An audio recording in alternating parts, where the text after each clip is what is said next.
I know there are some out there who still think, well, RFK's weird about vaccines, but he knows a lot about health-related issues. But you would be surprised by just how wildly wrong he can be when he is spouting alarming, official-sounding statistics. We are 4.2% of the world's population.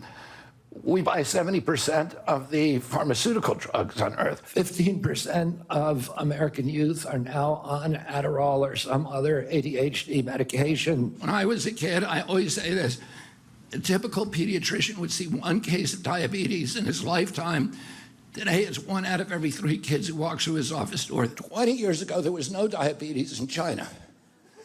Today, 50% of the population is diabetic.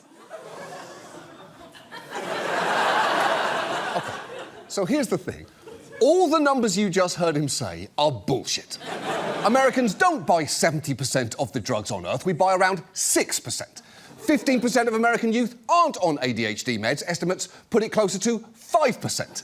1 in 3 kids don't have diabetes. It's actually 0.35%, or 1 in 285 kids. And the rate of diabetes in China is roughly 12%, not, as I think you already know, 50%. Half of all the people in China do not have diabetes.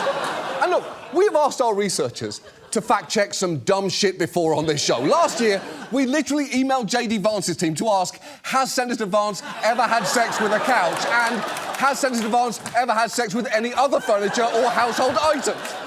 But somehow that was still less embarrassing than writing to multiple diabetes experts this week and asking, do half the people in China have diabetes?